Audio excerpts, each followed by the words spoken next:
Hey everyone, thank you so much for being here. I'm Reagan Stone, President of Student Alumni Council, and it is a pleasure to welcome you on Zoom to Bridging the Gap. First, let me start by giving you all a brief history of Bridging the Gap. In 2003, the Student Alumni Council's vision was to host a student alumni forum that would create a networking environment for the Ole Miss student body. This program has been increasingly successful over the last few years, winning Most Outstanding External Program at the Case ASAP District 3 conferences, and most recently, Outstanding Student Advancement Program at the Case ASAP National Conference. We are so excited about the 19th annual event. We have an outstanding panel this year, and we are eager to hear what they have to say.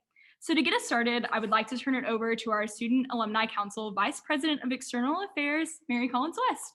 Good afternoon, everyone. I'm Mary Collins West, and like Reagan stated, I'm the Vice President of External Affairs, and it is a pleasure to welcome you today to Bridging the Gap. While it looks a little different from most years, we are still just as thrilled that you and our panelists are here to join us. First, a little housekeeping. If you have any questions, please enter them into the chat along with your name, major, and hometown, and I will ask them for you. Now let's get started. The first half is a panel discussion. After a brief introduction of our 5 panelists, we will open the floor to questions from our audience. Following the panel discussion, we will share the panelists' information with you to network if further needed. So we're going to start and begin by introducing our panelists. So our first panelist is Mr. John Barker. He is a Nashville native that attended Ole Miss from 1986 to 1990. After graduating with a degree in business administration, he followed in the footsteps of his father and grandfather, oh my goodness, and now is a 3rd generation of the owner of Two Rivers Ford. John was also a member of Sigma Chi fraternity and is now involved in numerous automotive boards and committees. Next, we have Mr. Mac Hubble. Mac is originally from Oregon, graduated from Ole Miss in 2019 with a degree in IMC. During his time at the university, Mac was involved in a number of student organizations, including Student Alumni Council. After graduation, he moved to New York City and has been working as a monologue writer's assistant at The Tonight Show starring Jimmy Fallon. Next, originally from Byhalia, Mississippi, Miss Umetria Jones. Umetria graduated from Ole Miss in 2021 with her degree in integrated marketing and communications as well. Upon graduating, she moved to Austin, Texas, where she became the newest social media coordinator for Yeti Coolers. Our next panelist is Miss Mary Alexander Satterfield. A 2019 business administration graduate, is Memphis-based recipe developer and content creator. She runs a food blog called The Hungry Hooker, inspired by her maiden name, Hooker. Mary Alexander takes recipes you love and lightens them up with clean ingredients, giving them a healthy twist. Our final panelist is Jay Smith. Jay graduated from Ole Miss in the Integrated Marketing and Communications Master's Program in 2021. During his time at Ole Miss, he served as a lead associate producer within Ole Miss's broadcast services as a creative services producer for Mississippi's Small Business Development Center. Jay now works at Fox Sports on the production crew for the Race Hub that airs daily on FS1. Please join me in welcoming our 2021 Bridging the Gap panelists. Now, I would like to give the panelists an opportunity to tell us briefly in about 1 to 2 minutes a little bit more about themselves. First, we will start with Mr. John Barker.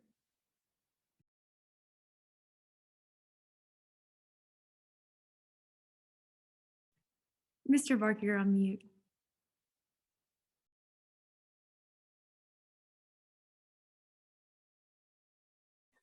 Okay, let's see. You got to have an old guy on this. You got to have somebody old to. It kind of livens it up. Sorry about that. My background is I was at Ole Miss and from 86 to 90. I graduated in 1990. You already covered that. I've been married 29 years to my best friend and wife, Margaret, who you know, Mary. She was also homecoming queen. I got to always throw that in every chance I get. My son graduated from Ole Miss 3 years ago. My daughter just graduated and is now in graduate school. everything that about this panel, I'm looking at the lay, and I'm a fan of everybody on this panel, honestly. I just now noticed I have several Yeti coolers. I'm a big fan of Jimmy Fallon, a Hungry Hooker. I know her father, and I know all the people and follow her on social media. And I'm a race fan, and I love the way Fox covers, especially the Ford drivers. So, I don't want to bore everybody with it. I'm obviously the old dude on the panel, so that's fine. One of these days, you guys will be the old one on the panel, hopefully. But anyway, I appreciate. I'm honored that you guys asked me to be here, and I'm happy to answer any questions you might have. I hope I'm off. I hope that was. Did you get all that? That was perfect. Thank Okay, you. good. And next we will have Mr. McCullough. Yeah, thank you so much, Mary Collins and everyone at SAC for asking me to join this. It wasn't very long ago that I was attending Student Alumni Council, bridging the gap as a student. So it's cool to be here. But yeah, I graduated in 2019. Like was stated before, I was an IMC major. And I guess in terms of like my career, when I was in college, I spent my last 2 summers in New York, and I interned for Late Night with Seth Meyers and The Tonight Show. And then upon graduating, moved to New York, started working kind of a job that wasn't exactly in the industry I wanted to be in, but I knew that New York City was the place I wanted to be. And then right around when the pandemic started in March of 2020, I started this job at The Tonight Show and have been there since. So yeah, again, great to be here. Jealous of everyone who's still a student at Ole Miss because it was a great time, but the real world's not so bad either. So yeah, happy to answer any questions and yeah, fill anybody in on my career path. And next is Miss Umitria Jones. Hi guys. Hi Mary. Hi Reagan. Reagan and I were in class together just last semester, guys. So I just graduated this August, August 2021. I now work for Yeti Coolers, and it is so crazy that I work for them now. I still can't believe it sometimes. So I was in school working for them longer than I have been actually out of school. But now I am their new social media coordinator, and I work on a lot of brand awareness, content pitching. I'm kind of like the eyes and ears of this company. So I'm happy to be able to grow there, and thank you guys for bringing me. So I hope I can answer some questions that you guys have, and I'm excited about it. Thank you so much. And next is Miss Mary Alexander. Hey y'all, as I said earlier, I'm Mary Alexander. I'm from Memphis. I graduated in 2019 with a degree in business marketing. I'm now in social media management and marketing for a company here in Memphis, and then I'm also the owner and creator behind the food blog called The Hungry Hooker, and like they mentioned, it's based off my maiden name. But yeah, it started out actually as a hobby in college. In 2016 is when I started it, and then in middle of 2020 is when I decided maybe I should turn this into a business. So it hasn't been very long, and it's grown quickly, and I'm honored to be here and excited to talk to you all. Thank you so much. And finally, we have Jay Smith. Well, hey, everybody. I really appreciate the opportunity to be here with everybody tonight and talk and hopefully help out some current Ole Miss students. And like Max said a little bit earlier, I'm not that far removed. I actually graduated this spring. I think I might be the only panelist on here who exclusively went to graduate school at Ole Miss. I did undergrad at Clemson in South Carolina, which is where I'm originally from. So I have, I root for the Tigers. I root for the Rebels. Right now, the Rebels are doing better than Clemson. So it's been a good year for Ole Miss football. But yeah, I got started at Clemson working in their athletic video department. This was kind of pre-ACC network launch. Obviously Ole Miss has the SEC network, and so a lot of our events get broadcasted there. And my work at Clemson led to an opportunity at Ole Miss, where I got to be their associate producer and work on a lot of their graphics and network. And that's what ended up leading me to the position that I have currently with Fox Sports. And I work out of their Charlotte studios, where we do a lot of our NASCAR coverage. So we have a daily show, Race Hub, that airs on FS1 that I'm responsible for cutting like pieces of tape, doing graphics, and just kind of whatever they need on a day-to-day basis. So yeah, that's an overview. And like I said, really excited to be here. Well, thank you all so much. We're so excited that you're here with us. I'm just going to start y'all off with a question. So, how did you decide to get into your field, and what steps did you take to get started? I'm going to give each of you just a little time to answer that. We're really excited to hear from y'all. Am I first? Yes, Mary, are you gonna make me go first every time? I think so, Uncle John. The old dude has to go first. Okay.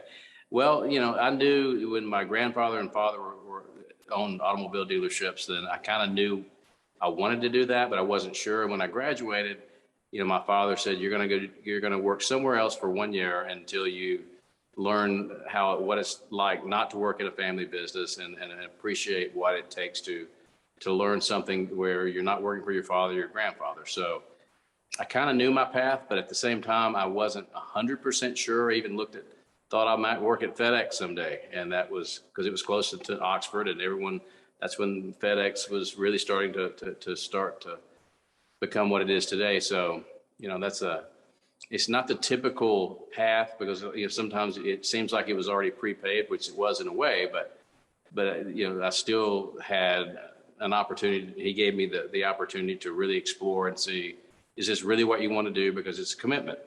And so once I decided and I got in there, just kind of like my son is right now, I decided that's what I wanted to do. And here we are today on this panel. So. And next is Matt Hubble.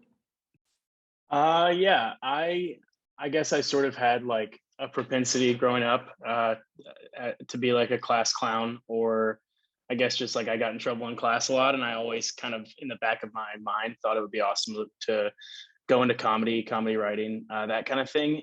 But it didn't seem like a realistic thing to say, so I really didn't believe that was something I could do. And then got to Ole Miss, and then my summer after my sophomore year, I interned up in New York and interned for late night, and that was sort of when I saw like, oh, there are actually people who do this, and like it's like a real career, and it's something that I could possibly do, and that I'd be like potentially really interested in. And so sort of from that point on, I decided that that's what I was going to do, and kind of pursued that when I was back at school, and then also the following summer. And so, yeah, I guess in a way, it was sort of something I always wanted to do, always dreamed of doing. And then once it was legitimized, I was like, great, this is what I'm going to do. So. Awesome. Thank you so much. And next we have Miss Umetria Jones. I know that all of my life, I kind of wanted a career where I felt like I had a voice and I was able to, impact people. I thought about being a lawyer. That didn't work out. I'm not in law school. I thought about being a fashion designer. Clearly, that was too much creativity for me. So I was like, okay, what can I do? And I was like, I loved social. So I figured this out when I was in school after my first semester, because at first I was a computer science major and I absolutely hated it. I don't know why I did that. I don't really understand, but we're here today. So I ended up finding out about IMC from the students on campus. And after that, I was like, okay, I like this. I'm going to do it. I signed that day. And so from there, when I was in school, I made sure that I knew about everything. I tried to make sure I had my hands in everything, learning all the different types of departments, kind of getting my feet in the ground for what I wanted to do. So I would be able to perform in those like environments, because I didn't want to feel like I was unable, after I graduated, I was unable to actually work because I felt like I didn't do anything that had anything to do while I was in school, like far as internships and jobs and working in organizations on campus. So now I was like, okay, what am I going to do while I'm in school? I get to tell stories, working with the study abroad office. I have to stay up to date with trends, working with Ole Miss Communications. And these things kind of started to become second nature. So making them into a job sounded great for me. So I was like, okay, why not do this when I'm about to graduate? So from there, while I was preparing for graduation, because I ended up graduating early, I was like, okay, what can I do this entire semester to make sure that I'm going to be able to get these jobs and get out here in this environment? So that was kind of what helped me. Well, thank you so much. And next we have Miss Mary Alexander.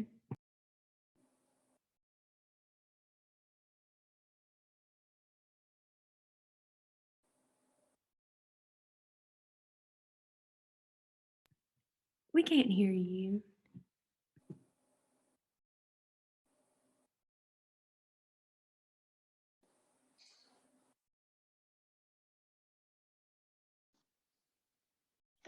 I don't know. I'm not on mute. You can hear me? Yeah. Okay, there we go. Sorry. So for me, it wasn't a decision to be in what I'm doing now. I never dreamed when I was in college that I would be a content creator. But it really is all the steps that I took in college and after college that led me to where I am today. So a little background, when I was in college, I thought I wanted to be in the event industry. So that's what I did after school. I worked for a design and rental company. And I loved it. But then, of course, the pandemic happened, and a lot of people like myself had to pivot and go into a new career. So I went into a sales job, and I honestly hated it and found myself kind of on my phone more with more downtime. And I was newly married, cooking for my husband. And like I said earlier, the Hunger Hooker was like me posting pictures of where I was eating at restaurants. So we weren't really eating out because it was the pandemic, and I was cooking, and I started posting pictures of what I was cooking at home. And one thing led to another, and then that's kind of when the Hungry Hooker kind of started to take off. I saw people cooking my recipes, and I was like, wait, this can be a thing. And so I decided to pursue it and turn it into a business. So I say all of that because maybe you're someone like me who wasn't really sure what they want to do after college, and then you get into a job, and sometimes it's not the right fit, or things happen like the pandemic. But every step you take will lead you to where you're supposed to be. So hope that brings some of y'all comfort. Yes, thank you so much. And lastly, we have Mr. Jay Smith. For me, what got me into the type of work that I'm doing now is really just a love for storytelling. I mean, no matter what event we're covering, whether it's the Super Bowl, the Daytona 500, the World Series, even some sort of local event, right? Like, it doesn't have to be this huge mega event. Really, what we're doing is we're telling a story, and we're trying to do it in a way that captivates the audience, engages the audience. Why would you want to tune in and watch Fox's coverage of the MLB game as opposed to CBS coverage of a golf event?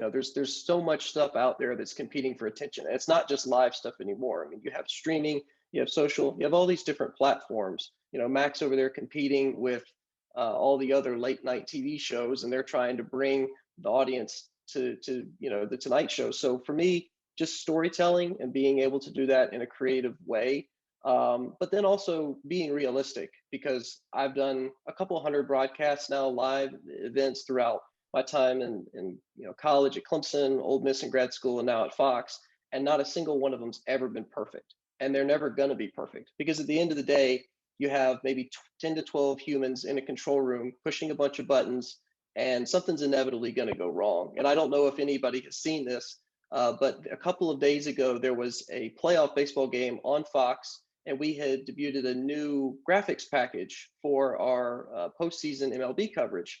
And you might have seen this on Twitter because it made the rounds pretty quickly. But one of the players, I think for the Red Sox, hit a home run. And we have a graphic that pops up out of the lower right-hand corner, and it says like so-and-so home run or whatever. Well, that person didn't have a name. If you go and you find the graphic, and it's probably out there somewhere on Twitter, it just says first, last name, home run. And I mean, what can you do at that point? Because the mistake has been made. Everybody can see it, and it's on Twitter 5 minutes later. So you just kind of have to brush it off and laugh at yourself. And obviously, we don't want to make blunders that obvious on television. Like, our goal with any show we do is to make it as indiscreet as possible, the mistakes that we make. Sometimes they're a little more obvious, but you have to, have a sense of humor about it and be realistic, because ultimately, something will go wrong, and it's how you respond to that situation that's going to define whether or not you can be successful. Well, thank you so much, and thank you to all the panelists. Now, do we have any questions from the audience? Please enter in the chat, and I will ask the panel. Please include your name, your class year, and your question. If you want to start with Byron. Okay, so this is from Byron Sweatman. He is an electrical engineering major from Van Cleve, Mississippi. In your career, did your experience or education at Ole Miss matter more? And I think we're going to start with Mr. John Barker. Okay, can you repeat that question? Did my experience, I heard part of that. I didn't catch the rest of it. Yes. So in your career, did your experiences or education at Ole Miss matter more? I would say my experience at Ole Miss, my education was, it's hard to get I mean, yeah, when you do what I do and you're in the automobile business, yes, it's all about interaction with people. So that's what Ole Miss is all about. You learn a lot of how to interact and be very social and how to, and be in social events and how to, just how to socialize with people. So that would be, I know that's because my experience versus everyone else on the panel is a little bit different. But, my dad joked and said, all Ole Miss is going to do for you is teach you how to shake hands with someone, which he said that because he was, my whole family went to the University of Tennessee. I was the only one that went to Ole Miss. He looked at Ole Miss as more of a, but in retrospect, if I could go back and say, what really helped me in my career, it's just the skills you learn from being at Ole Miss. I mean, it is truly forces you to interact with others, whether you want to or not, you have to. And I don't get, regardless of what line of work you're in, that always will serve you well. So. Did you get that? Does anyone else want to chime in on that one? You don't have to. But. Me? Yeah, I'm happy to. John, the one benefit of going first is you don't get your answer stolen. I feel like you said my script, but yeah, I completely agree with that. I think, for me as well, I wasn't majoring in comedy writing or doing anything that was really like advancing that skill set. But I think just to piggyback off what John said, like the social aspect of it and the experiences of different involvement opportunities on campus and getting to know people was huge. And then, on top of that, just like the network you build, I think is so valuable. I remember when I was an intern, I looked up to see if there was, when I was in New York, that first summer, I looked up to see if there's anyone at NBC who had graduated from Ole Miss, and one of the top like late night executives was an Ole Miss graduate. And so I emailed him and he met with me. And I just thought that was a really cool example of really, if you dig in and you really take advantage of that full, network at the University of Mississippi, you're going to meet, I've met other, comics up in the city who are Ole Miss grads and stuff. So I think it really is a gold mine if you kind of dig in and take advantage of it. I think it can really benefit you in your career, and you make some great friends too. Well, thank you all so much. So we're going to start with a new question, and this is open to any of the panelists and whoever is welcome to chime in. This next question comes from Skylar Taylor. She is a political science major from Madison, Mississippi. And she asks, as a student who feels unsure of their major and future career, what is one piece of advice you'd give to students in navigating and finding the right job for her? I can take this question. I know if you're feeling undecided, it's like, what do I do? Like, what's out here? Go look and see what is out there. When I was looking for jobs, or when I was in school, I was looking to see what those jobs wanted from me, to see if I would be able to actually do those things. So if they wanted me to know certain systems, or if they wanted me to have had this amount of experience beforehand, you kind of have to know those things beforehand. So actually get out there and just look at different things that interest you. Search things that you feel like are something that you're good at, is something that you've always been talented in, something that you've always gravitated towards. Find out what's in that industry. You never know, you might find a new role that you have never heard of, but you can look more into it and you can apply those things that you have seen that they want from you, so you can be prepared when it is time to come to find something in their industry. It's something out there for anything that you want to do. I promise. Nobody told me that social media was out here. And then I was like, maybe it is out there. I didn't think it was out there, but then I found it and I was like, wow. And then you find so many other opportunities you don't know. You could end up being a ghostwriter for all you know. You just never know.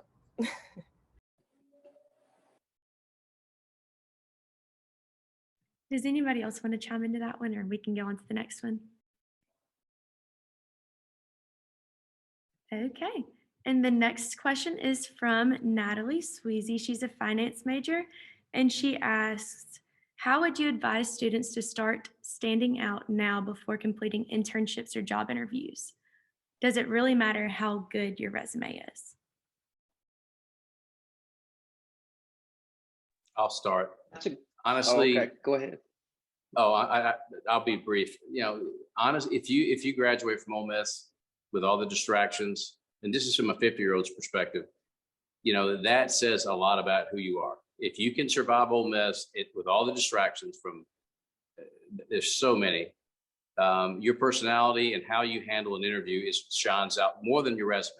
It really does. I mean, yes, you want your resume, you want your grades, all that matters.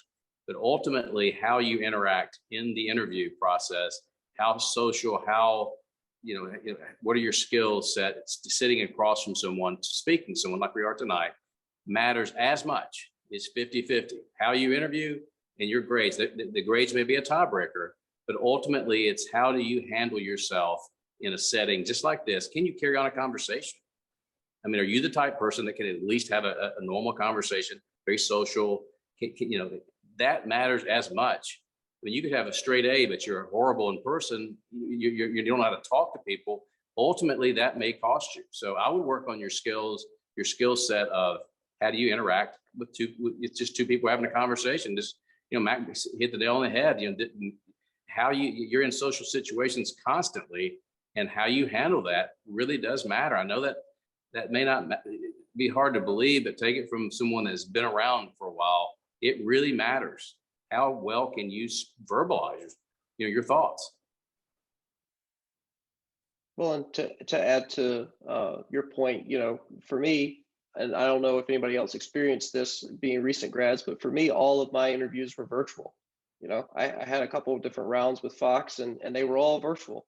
One was with somebody up in Chicago, one was with somebody out in LA, and so it just wasn't feasible to travel and do the interviews in person. So standing out on Zoom, I think, is even more challenging, because at the end of the day, you're just looking at a floating head. So you really have to do something. Now, what did I do? For me, the NASCAR, as a NASCAR fan, it was a good fit. So I had a couple NASCAR posters hanging up on the wall. And one of the people that was interviewing me pointed them out and said, "Oh, are you a fan, or do you follow NASCAR?" And I said, "Oh yeah, I'm a lifelong fan." But just being resilient and trying to determine who does this position report to specifically. Address your cover letter to that person. Reach out, try and connect with them on LinkedIn, because people do notice those things. I had a couple of people that I interviewed with, not at Fox, just different positions, who told me afterwards, really, we noticed you when you took that extra step. So just, don't be afraid and be persistent, because I don't think there's anybody out there that's going to lie to you and say that the job application process is all, fun. It's not. It's a gruel, it's a grind. But if you do it well, then you'll reap the rewards. Yeah, thank you all so much. And then I think this is gonna be our last question of the night. Lauren Womack asked, well, she's a nursing major from Nashville, Tennessee, and she asked, what is one piece of advice? What is one piece of advice that you would give to a current Ole Miss student? I'll take this one. Something that I wish I would have known in my first job was this is so cliche and silly, but I wish I would have known that it's okay to make mistakes and you learn from your mistakes. So don't be scared to make those mistakes, and don't be scared to go ask your boss questions, and just learn from your mistakes, and it'll get you far.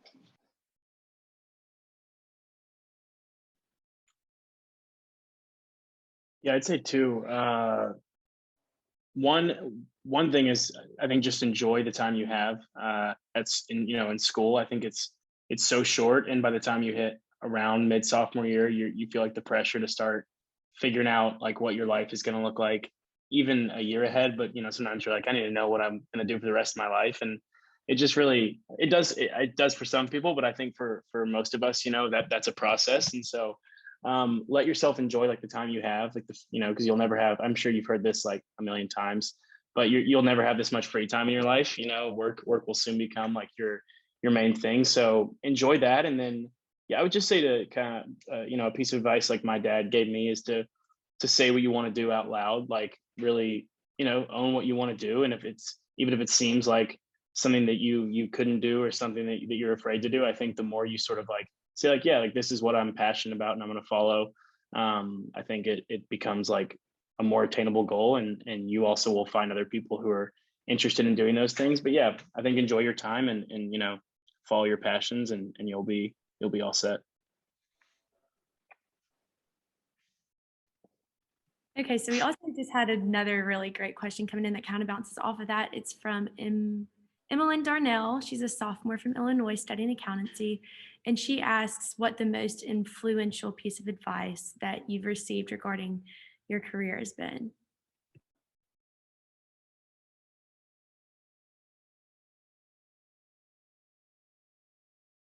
Okay, I just figured. Okay, I'll answer. I was waiting for someone else to jump in there.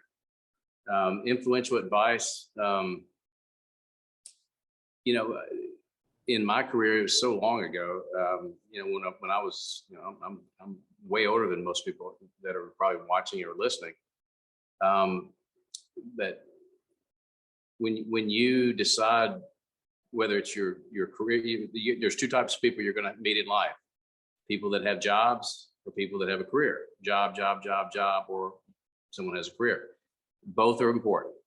Jobs lead to careers sometimes. So the best advice, if you have a job but you know that's not your career, do the best you can, because it will lead to a career. What ultimately we all want is a career, right? Do you want to be the guy in the room or the person in the room that says, well, I worked here for 6 months, then I worked here for a year, then I worked here for 2 years.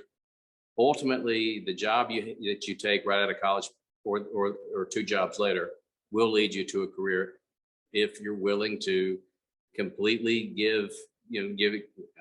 It's so cliche, but really care about what you're doing, make it matter, and then the career lands right in your lap, and then you're done.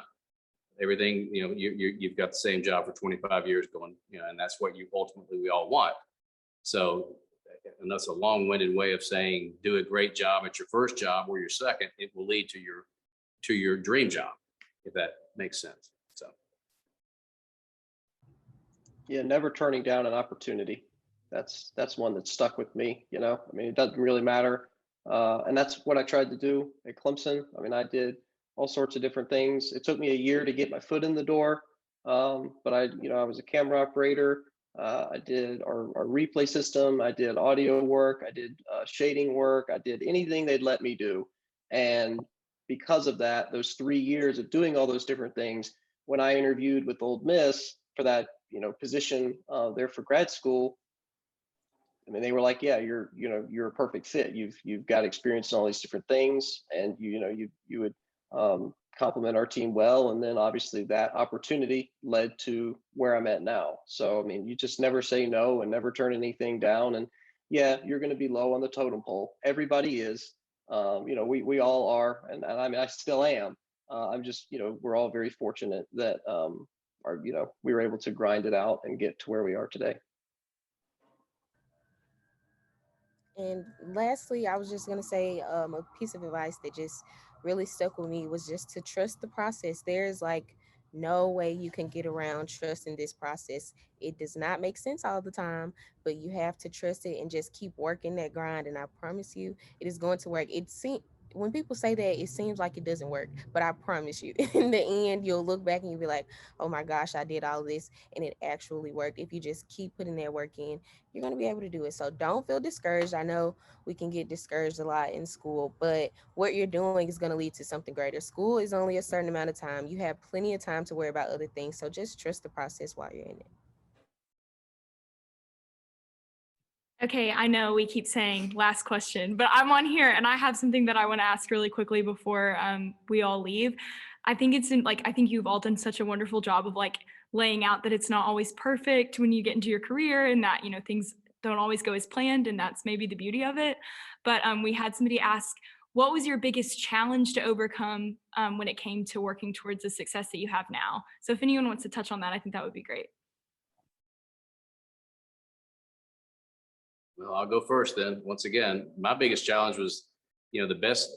When people used to ask me, "What's the best thing about your job?" Well, I work for my dad in the family business. What's the worst part of your job? Well, I work for my dad in the family business. The biggest hurdle I had was convincing my dad that I was no longer just a high school or college kid, that I could actually do the job. And I know this is, it's not, everyone will face different challenges like that. convincing someone that you can do what, because typically if you're the son or daughter of the owner of a business, you're not taken seriously. Oh gosh, here's the owner's son. That challenge is still to this day, and I'm in my 50s now. That was a big challenge because everyone resented the owner's son or the owner's daughter, for that matter.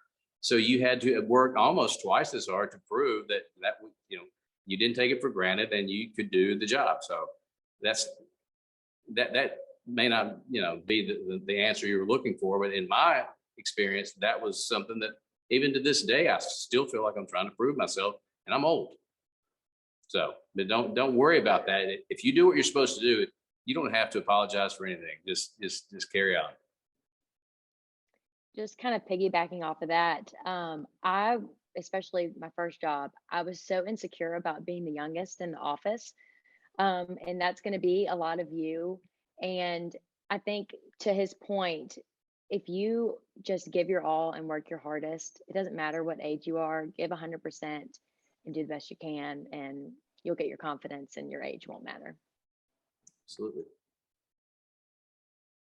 Yeah, I mean, I would say, I haven't faced any great adversity in my 24 years, but specifically in my career, I'm very fortunate to be where I am. But I would say initially when I moved, I was actually like Mary Alexander. I was working a sales job that I just took so I could pay the rent, and I really wasn't wild about it. And I just felt like I was like, okay, if I'm here like another month, like my dreams that I've always dreamed of are gonna like go away because I'm not in like the industry I want to be. And I put so much pressure on that. And I think in the end, my greatest challenge was probably just patience. Like I just needed to wait, because eventually I did get like that the opportunity came up to interview for this job. And had I not been in New York, had I been like, I'm gonna go home and this isn't working, I wouldn't have gotten that opportunity. And so even though I wasn't in the position I wanted to be in, that like I think John or Jay said, like it that position led to the one where I really wanted to be. And I still struggle with like being patient because I'm already thinking about the next job I want to have and like where the career goes from here. But I think you just have to take each day as it comes and try to look to other people at your job who have been around and have been doing it, and learn from them, and soak up like every bit of knowledge you can, so that when the next opportunity does come around, you're like, well prepared for it. So.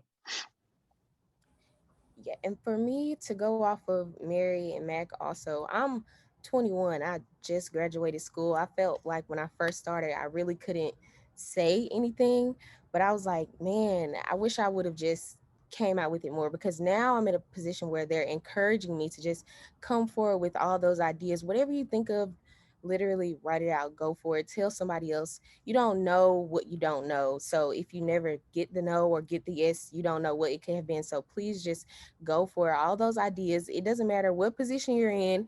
If you feel like you can talk to somebody that is above you that will help you get to this, whatever you want to get to, go for it. Please go for it. Please. For me, just with the type of work that I've been able to do at all the different stages, it's really just like coming at it with a fresh perspective every time we do an event, because no one wants to watch something that's repetitive. And like whether that's, and I know it might be a little nitpicky, but like with the work that I do on a daily basis, I would say that typically I have 4 to 5 small pieces of tape, which is, maybe 15 to 30 seconds in length for each show that we have. And so, I want all of those 4 pieces to feel and look different. And I'll collaborate with my editor, and we'll pull footage and sit there in an edit bay and say, all right, what look do we want to give this piece? How do we want this to flow? And then ultimately the show's producer gives the final go ahead on stuff that will hit air. But, they take note of the type of work that people, below and who are piecing the show together, what they're doing. So just, coming at it with a fresh perspective every day is challenging, because, when you're covering the same sport, which NASCAR has a 36-week season, it's the second longest professional sports league season behind the PGA Tour, which is 50 weeks. It's sometimes hard to come up with fresh stuff to talk about. You're like, we've been talking about the same 35 guys all year long. and now we're down to 8 because we just started our third round of the playoffs. So, just trying to keep it fresh and keep it entertaining. And I'm sure Mac, and Mitra, they have the same challenges with social media and writing for the stuff that they do. Like, you got to keep it interesting or people are going to go find something else to do.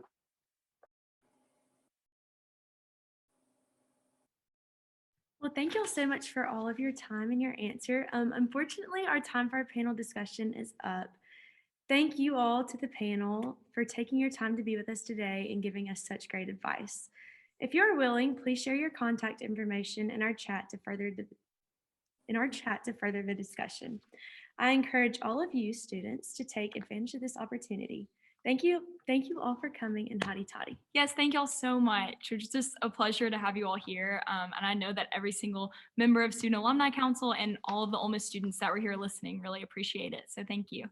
Hey, Mary, one last comment from a fatherly advice. There's a lot of people that are young on this panel. There's a lot of people young watching. If anyone watching has anxiety or any type of depression, take it from somebody like me. It goes away. It's not permanent. Whatever it is, I promise it goes away. Everybody, you guys are so young, and I hate that you're going through all the stress and drama of being your age, but it does go away. It's not permanent. Don't let it get the best of you. Just get up and live every day. And when you get old, you'll look back and go, wow, that was rough, but I'm glad. So I know that's way off topic, but it needs to be said. Your generation really struggles with that, and so does mine, but it's not permanent. So I know that's way off topic, but it needs to be said. You guys will all be fine. I promise you will be fine. Just get through the day. Thank you so much. Okay. Good night, all. Thank you all so much. All right. See you guys. Thank you. Thank y'all. Hotty toddy. Thanks, Thank hotty you so toddy. much. Beat Tennessee. That's Beat right. Tennessee. Beat you too. That's right. Y'all have a good night. You too. Great.